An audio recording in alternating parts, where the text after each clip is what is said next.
दिल्ली के 25 के विधानसभा चुनावों ने एक हैरान करने वाला फैसला दिया है।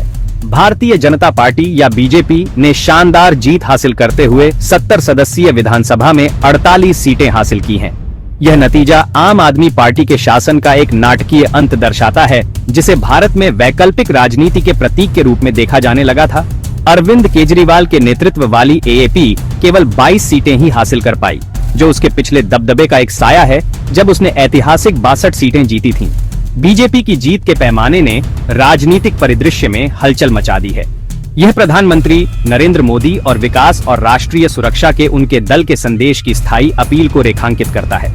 नतीजे एएपी के भविष्य के बारे में भी सवाल उठाते हैं, जो भ्रष्टाचार विरोधी और गरीब समर्थक नीतियों के मंच पर प्रमुखता से उभरा था।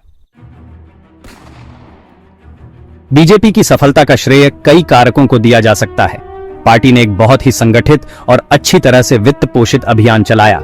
अपने विशाल संगठनात्मक नेटवर्क और संसाधनों का प्रभावी ढंग से लाभ उठाते हुए उन्होंने उन मतदाताओं के बीच समर्थन की एक नस का सफलतापूर्वक दोहन किया, जो स्थिरता और निर्णायक नेतृत्व के पार्टी के वादे के प्रति आकर्षित थे।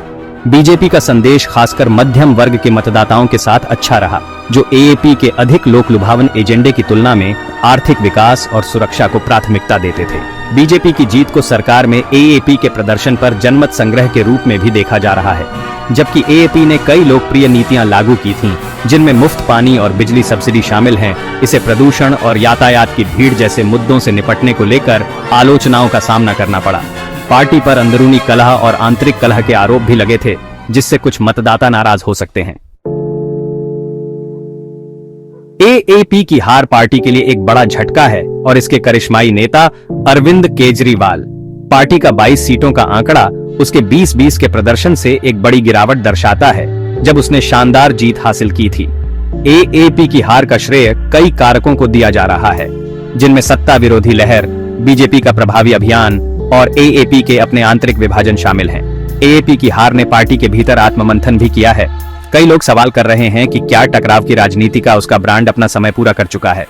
स्थानीय मुद्दों पर बहुत अधिक ध्यान केंद्रित करने का पार्टी का फैसला, जबकि राष्ट्रीय मुद्दों से बड़े पैमाने पर परहेज करते हुए उल्टा भी पड़ सकता है, क्योंकि इसने बीजेपी को चुनाव को प्रधानमंत्री मोदी के नेतृत्व पर जनमत संग्रह के रूप में प्रस्तुत करने की अनुमति दी।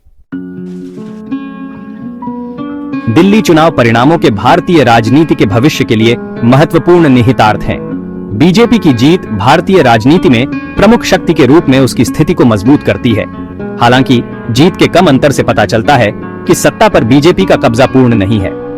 एएपी की हार एक झटके के बावजूद पार्टी के अंत की वर्तनी की संभावना नहीं है। एएपी के पास समर्थन का एक वफादार आधार है, खासकर गरीबों और हाशिए पर रहने वालों के बीच। दिल्ली चुनावों ने भारतीय राजनीति में क्षेत्रीय दलों के निरंतर महत्व को भी उजागर किया है। दिल्ली में एएपी की सफलता, साथ ही हाल के वर्षों में अन्य क्षेत्रीय दलों के उदय से पता चलता है कि भारतीय मतदाता पारंपरिक राष्ट्रीय दलों से परे देखने को तैयार हैं। दिल्ली चुनावों ने भारतीय राजनीति में अनिश्चितता और अवसर के दौर की शुरुआत की है। यह देखना बाकी है कि आने वाले वर्षों में ये बदलाव कैसे होंगे।